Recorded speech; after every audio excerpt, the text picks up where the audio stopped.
Welcome to the Appalachian Heritage Woodshop, woodworking with an Appalachian flair.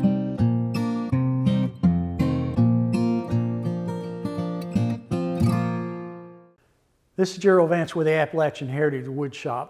Many of you have asked me what is the best type of workbench to build. And there are a lot of different kinds of workbench. You have the Rubio, the Nicholson, the Monrovia, the cabinet makers, and there are others also. But in reality, the workbench that you build should suit your needs. I have built several workbenches and I have utilized many different types of workbenches. So I have developed 7 issues or 7 concerns that you need to be aware of if you build a workbench to ensure that you will enjoy using your workbench. So let's look at those 7 issues. The first one is your physical requirement.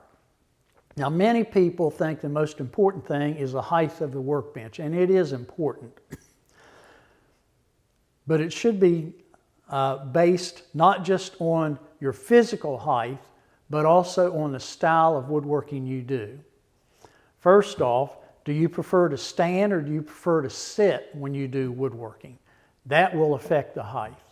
The type of woodworking you do will affect the height of the workbench. Do you do hand planing on rough lumber?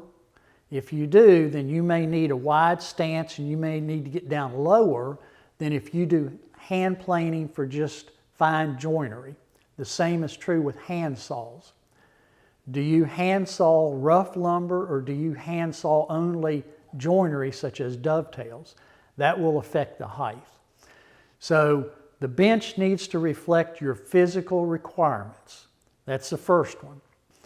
The second issue is it needs to support your style of woodworking. If you use predominantly hand tools, then you need to have a way of supporting that wood while you work it with your hand tools. If you're using power tools, then it needs to be held in a different way so that you can use the power tools without damaging the workbench. So make sure that the workbench matches your woodworking style. That's very important. The third issue is it needs to fit your space. It doesn't do any good to build a workbench that's 6 or 7 feet wide if you don't have adequate space to put that workbench.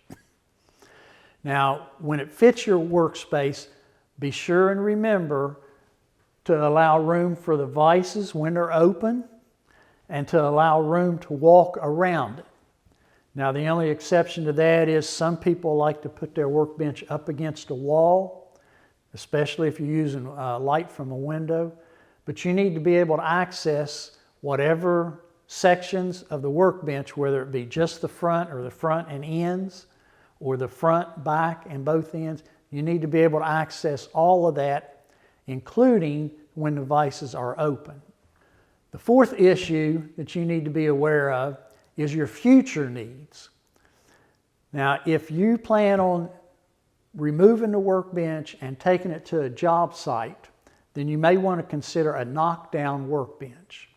Now, I know Chad Stanton has a very nice, small, portable workbench that he's designed. He knocks it down and takes it to a job site or takes it wherever he does his demonstrations. So think about your future needs. Is your workbench in a basement where you have to go down the steps? You may want to be able to disassemble it to be able to relocate it at some time. So your future needs is very important. Your fifth issue you need to be aware of is you need to utilize all of your workbench. Now, I have a shelf on the bottom of my workbench. There are some people that like to put drawers down here. There are some people that incorporate a tool well so that they can store their tools within an arm's reach. Make certain that you utilize all of your workbench, not just the top work surface. The sixth item you need to be aware of, you need to use the material that's available to you. Now, I'm not talking about just the wood, but I'm also talking about any of the accessories such as the vise, or the dogs, or the holdfast. You can find a lot of these on the used tool market. wood, use what's available. There are a lot of people that will say you have to have hard maple or cherry. There's nothing wrong with using a lower grade wood. Remember, the workbench is a tool, and it's only good if you utilize it. Okay, the seventh and last item you need to be aware of is the finish on your workbench. Now, I like to put a wax coating on mine so that if I have any glue squeeze out, drip onto it, it won't adhere to the surface. Some people like to roll out craft paper or scrap carpet or whatever, and some people will just pound and drive screws right into the top of the surface. Just remember, you need to finish the workbench to suit your style of woodworking.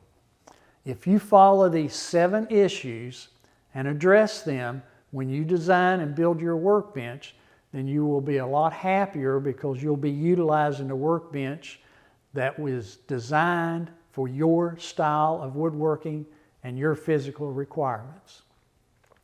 This is Jerill Vance with the Appalachian Heritage Woodshop reminding you, be proud of your Appalachian heritage.